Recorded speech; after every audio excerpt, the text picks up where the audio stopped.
In my previous video, I had explained what are the various types of mutual funds and what are the benefits of investing in a mutual fund.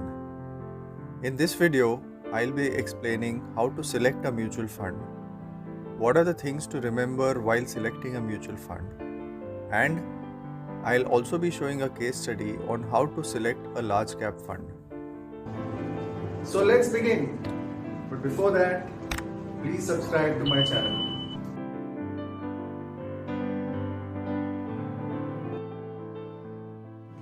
Whether one prefers direct or regular plans, it is always good to take care of the following while investing in mutual funds.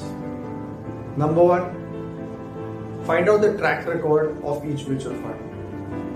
One must always look for funds with track records spanning both bull and bear market scenarios. It is advisable to look out for funds that have been around for at least 10 years. Since equity mutual funds are meant to achieve long-term goals, that is, goals which are more than 3 years away, it is advisable to check for mutual fund returns over 3-year, 5-year and 7-year periods. Hence, it is advisable to avoid new fund offers as these funds do not have any track record to demonstrate.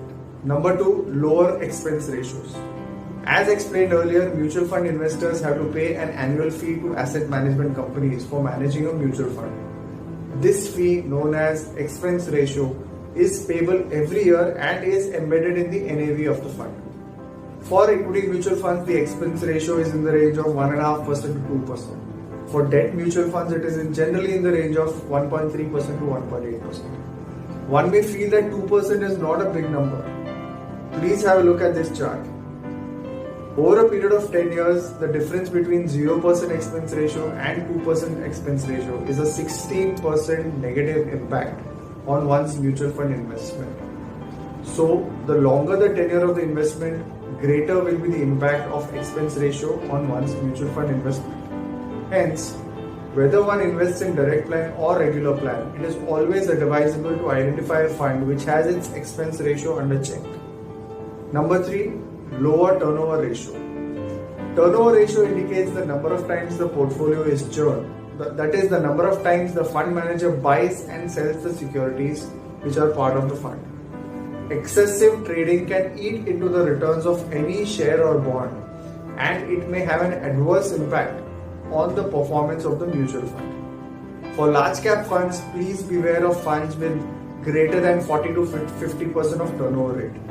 Whereas for mid cap and small cap funds, turnover of 120% to 150% is very common. Fourth, stay away from thematic or sector funds. For example, information technology focused funds, realty funds, banking funds, infrastructure funds, etc. Such funds are industry specific funds and may not consistently perform over long periods of time. One should diversify mutual fund investments in large cap, mid cap and multi cap funds. Number 5, keep an eye on exit loads. Exit load is a fee charged by the mutual fund houses if investors exit a scheme partially or fully within a certain period from the date of investment. Equity mutual funds, if they are held for less than 365 days, they will have an exit load. Likewise for debt funds which are held for less than 90 to 100 days. Exit load is charged as a percentage of the redemption amount at the applicable NAV. For example, in the case of equity mutual funds, the exit load is usually 1% of the redemption amount if the redemption is carried out before 365 days from the date of investment.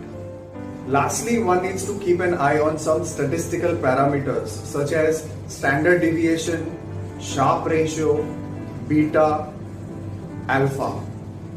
Instead of getting into the formulae to calculate these parameters, I'll be demonstrating the past performance of Mirae Asset Large Cap Fund to explain these parameters. This table has been sourced from valueresearchonline.com. The benchmark used in this case is S&P BSE 100, which is an index designed to measure the performance of the 100 largest and the most liquid Indian companies within the S&P BSE large and mid cap universe of stocks. The standard deviation of a mutual fund represents the riskiness of the mutual fund, or in other words, the volatility of the returns from the fund. In layman's terms, higher the standard deviation, higher is the riskiness of the fund. In our case, the standard deviation of Mirae Asset Large Cap Fund is 21.70% and is marginally lower than 22.2%, which is the standard deviation of its benchmark, that is the S&P BSE 100. This means that investing in Mirae Asset Large Cap Fund is as risky as investing in S&P BSE 100. Sharpe ratio of a mutual fund reveals its potential risk-adjusted returns. A risk-adjusted return means the returns earned over and above the returns generated from a risk-free investment, such as a government bond or a bank fixed deposit. In layman's terms, higher Sharpe ratio means greater returns from the fund given the underlying risk of the fund.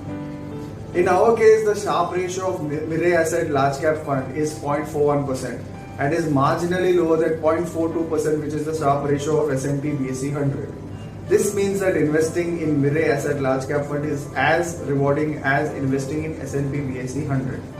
The beta of a mutual fund is the measure which gives us a perspective of the volatility of the returns of a mutual fund in comparison to its benchmark. In layman's terms, if the beta of a mutual fund is less than 1 and if the benchmark falls by 1%, then the NAV of the fund is expected to fall by less than 1%. In our case, the beta of Mirae Asset Large Cap Fund is 0.97, that is less than 1. So if S&P BSE 100 falls by 1%, then the fund is expected to not fall beyond 0.97%. Thus, it is perceived as being marginally less risky as compared to its benchmark. Alpha is defined as the excess return of the mutual fund over the benchmark return on a risk-adjusted basis. That is, after comparing the fund return, the benchmark return, the risk-free rate of return and the beta of the fund. In our case, the alpha for Mirae Asset Large Cap Fund is negative, that is negative 0.3%. So in layman's terms, negative alpha indicates the fund has underperformed considering the risk undertaken.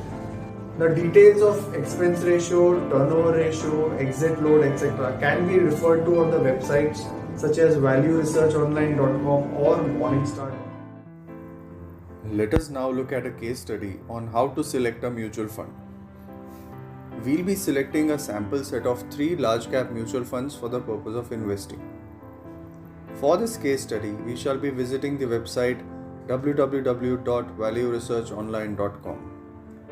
When we visit the funds section, at the bottom of the page, there is a section on fund category returns. We select the category equity large cap, which leads us to information and data pertaining to all the large cap equity funds. The page provides a snapshot about each fund as well as provides details such as returns, portfolio details, risk statistics, NAV details, and lastly fee and other details. These details are provided for both regular plans as well as direct plans. Since most direct plans are relatively new and may not have data for over 10 years, for the purpose of our analysis, we shall opt for regular plan. Once the data is updated, under returns section, we choose the long-term option. This is because equity mutual funds are typically meant for long-term investing. The page displays returns ranging from 3 years to 20 years. We download this data in MS Excel by clicking on the download option in the upper right hand corner of the screen.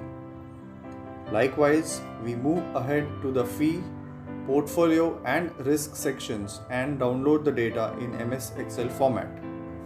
We then collate this data in a single sheet in an Excel file. The data is segregated in the following sequence from the downloaded Excel files: 3-year returns, 5-year returns, 10-year returns, expense ratio, exit load, turnover, standard deviation, Sharpe ratio, beta, alpha, fund manager's tenure, and assets under management. First, we select the entire data and sort it based on 10-year returns. In this first round, we identify the funds which do not have a 10-year track record and separate them from the main data.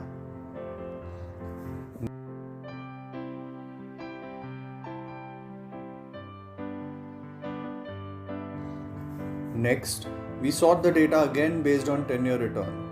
This time we shall arrange the 10-year return column in descending order.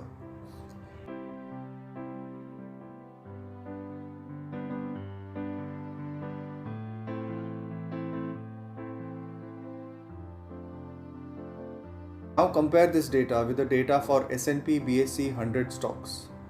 The data shall be plotted separately above the table. We shall refer to the Value Research online page and click on any of the large cap funds.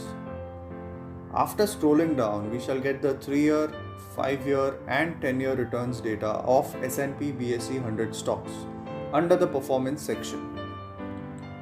We then plot this data in our Excel sheet above the main table. We again refer to the Value Research online page. After scrolling down, we shall obtain the risk-related data, that is, standard deviation and Sharpe ratio for S&P BSE 100 stocks.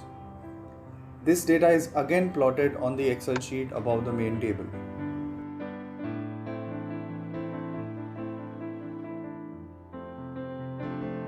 We then separate the large cap funds whose 10-year returns were lower than the 10-year return for S&P BSE 100 stocks.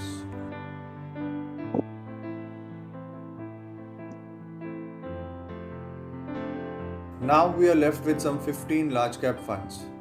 We then sort this data based on expense ratio in ascending order.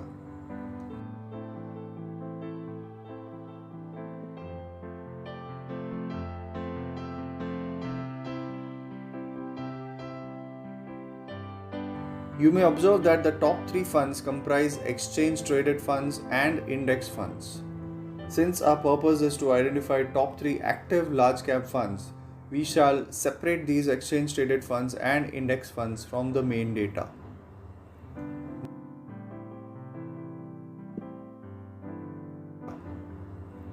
Now we shall sort the data based on 5-year returns and arrange the column in descending order.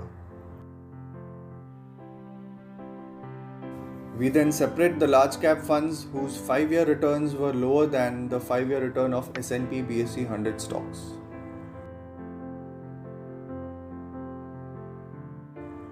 Amongst the 4 funds left, while the standard deviation is in line with that of S&P BSE 100 stocks, it is observed that quant focused fund has an inferior Sharpe ratio and a negative alpha. Hence, we exclude this fund from the list.